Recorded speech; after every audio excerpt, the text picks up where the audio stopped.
मैं हूँ डिम्पल और आप सुन रहे हैं माई लिटिल वाइफी। आइए जानते हैं इस कहानी के बारे में। कुछ देर बाद शौर्य स्टडी से बाहर आया। रूम की हालत देखकर उसने म्यूजिक सिस्टम बंद किया। तीनों अब भी अपने में लगे हुए थे। आउट, वो गुस्से से बोला तो तीनों का ध्यान उस पर गया। उसका गुस्से में तमतमाया चेहरा देख रिद्धि और विराट तो दरवाजे की ओर भागे। आरोही भी अब भागने को हुई, लेकिन शौर्य ने पीछे से उसकी टी शर्ट पकड़ ली, जिससे वो आगे नहीं बढ़ पाई। कुछ पल पैर चलाने के बाद वो सीधी खड़ी हो गई। तुम कहाँ जा रही हो? वो उसे घूरते हुए बोला। वो आपने कहा ना आउट। वो अपनी बात पूरी करती उससे पहले ही शौर्य ने आदेश दिया, कमरा ठीक करो। उसकी बात सुनकर आरोही बड़ी आंखें कर उसे देखने लगी। ऐसे देखने की जरूरत नहीं है, मैं आऊं तब तक सब ठीक हो जाना चाहिए, वो बोला। लेकिन मैंने अकेले ने थोड़ी किया है, वह बोली ही कि शौर्य ने उसे घूरा। अगर मैं आया तब तक कमरा ठीक नहीं हुआ, then be ready for punishment, बोलकर वो वॉशरूम में चला गया। खड़ूस रावण बिल्कुल प्यार से बात नहीं कर सकते हैं। वो अब काम में लग गए। जल्दी से सारे कुशन उठाकर जगह पर रखे और अब वह बेडशीट ठीक करने लगी, लेकिन वो एक ओर से ठीक करती कि दूसरी ओर से वो वापस खींच जाती। लगातार कोशिश करने के बाद भी उससे वो नहीं हुआ। शौर्य जो वॉशरूम के दरवाजे पर खड़ा ये देख रहा था, वो अब सर हिलाता हुआ उसके पास आया और वो अब बेडशीट को अच्छे से बिछाकर उसे टक करने लगा। आरोही भी दूसरी साइड में लग गई। करते करते दोनों करीब आए, लेकिन दोनों का ही ध्यान नहीं था तो दोनों टकराए।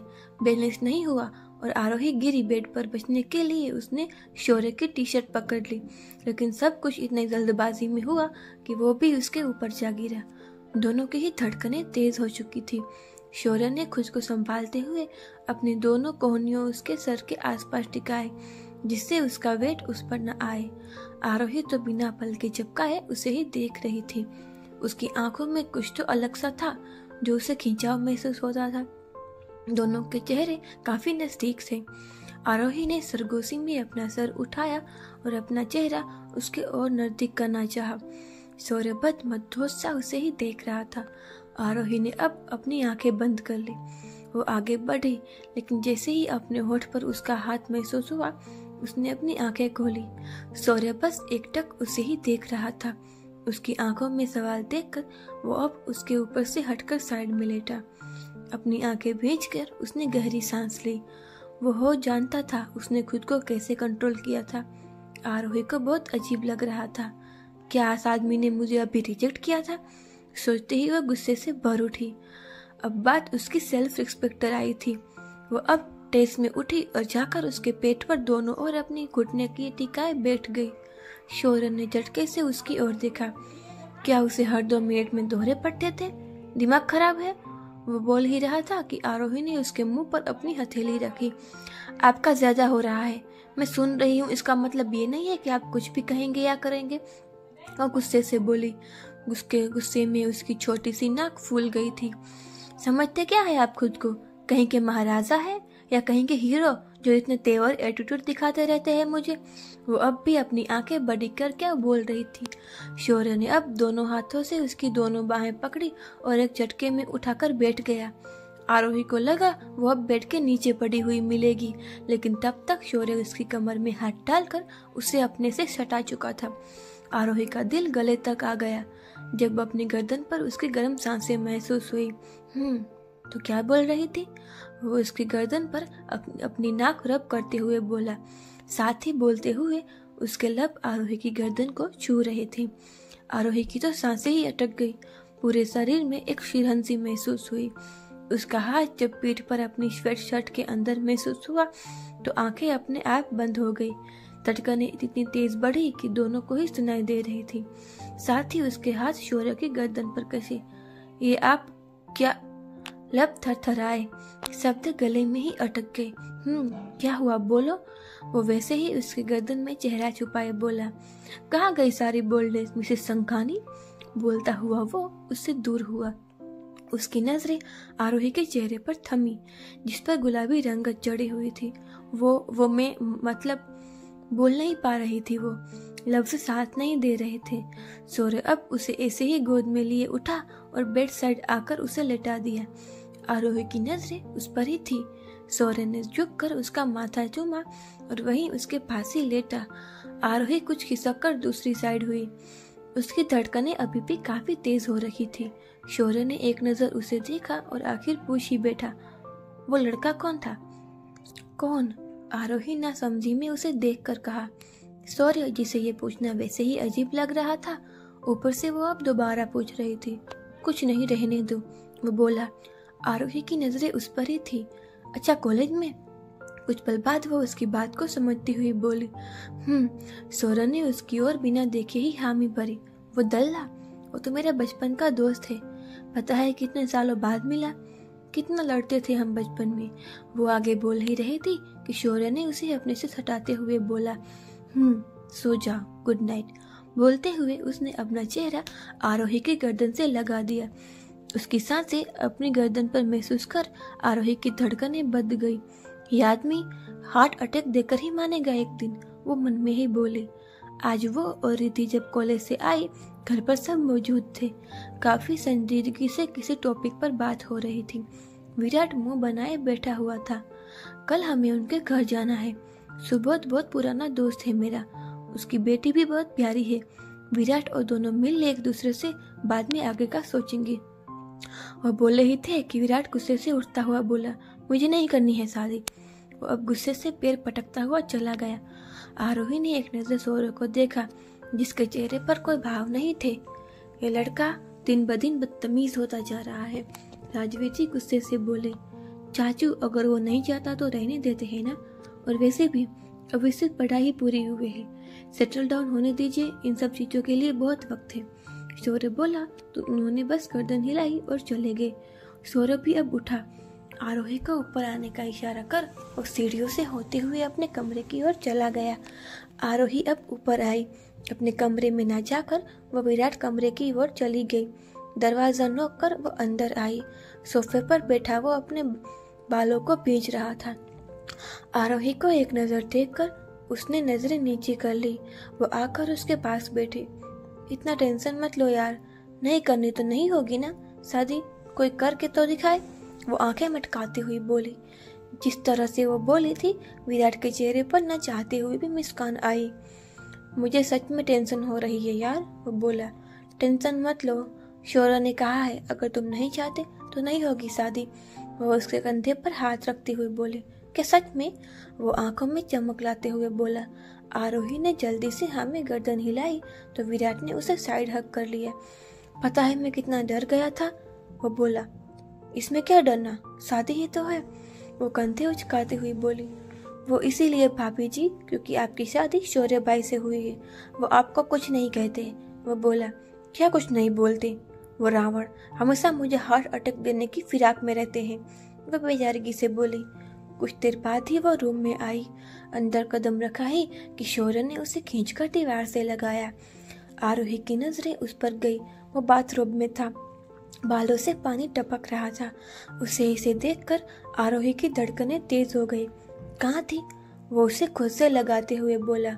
उसे ऐसे देखकर आरोही ने अपना थूक गटका और बोली, वो मैं विराट के रूम, मैंने रूम में आने को कहा था ना। उसकी बात पूरी होने से पहले ही वो बोला।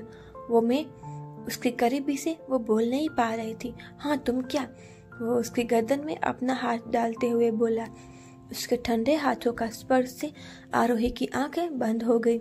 शब्द गले में ही अटक गई। उसे ऐसे देखकर सौरभ के चेहरे पर हल्की मुस्कान आ गई। अभी कितनी देर वही खड़ी रहोगी? और ड्रेसिंग टेबल से ड्रावर उठाते हुए बोला। उसकी आवाज सुनकर आरोही होश में आई। उसे देखकर वह चेंपती हुई वॉशरूम में चली गई। शौर्य के चेहरे पर बड़ी सी मुस्कान आ गई। डिनर के बाद वह बेड पर बैठा बुक पढ़ रहा था। आरोही अब तक नीचे से आई नहीं थी। तभी साइड टेबल पर रखा आरोही का फोन बजा। शौर्य ने देखा दल्ला नाम फ्लैश हो रहा था, जो देखकर शौर्य के चेहरे पर चिटन भरे भाव आए। वो फोन की ओर हाथ बढ़ाता कि आरोही ने आकर मोबाइल उठाया और कान से लगाते हुए बालकनी में आई। वो बस उसकी पीठ को देखता रह गया। उसने वापस अपनी नजरें बुक में की, लेकिन ध्यान बार बार उस ओर ही जा रहा था। उसे समझ नहीं आया और टीनेजर की तरह क्यों बिहेव कर रहा था। वो अब झुंझला कर उठा और कमरे से बाहर चला गया। कुछ देर बाद आरोही बालकनी से वापस रूम में आई और शौर्य उसे नहीं दिखा तो वो अपना फोन बेड पर रखती हुई उसे ढूंढने निकल गई। शौर्य इस वक्त टेरेस पर था। रेलिंग पर हाथ रखे वो आसमान में देख रहा था। वो अभी कुछ सोच ही रहा था कि पीछे से आरोही ने आकर उसकी पीठ पर चढ़ी, अपने दोनों पैर उसके कमर के इर्द गिर्द लपेट लिए। शौर्य ने उसके पैरों को पकड़ा ताकि वो गिरे ना। आप अपनी तशरीफ उठाकर इधर क्यों आए? वो उसकी गर्दन से चेहरा लगाते हुए बोली। शौर्य ने अपनी आंखें बंद कर ली। पता नहीं इस लड़की के पास होना उसे इतना सुकून कैसे दिला जाता था। इतनी रात को ठंड भी लग रही थी इधर।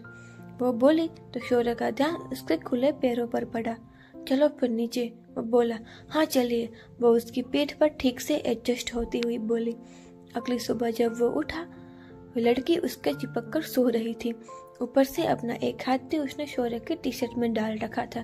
शौर्य ने उसे देखकर गर्दन हिलाई और उसे ठीक से लिटाते हुए वो उठकर बैठा। नजरें उसके चेहरे पर ही थी।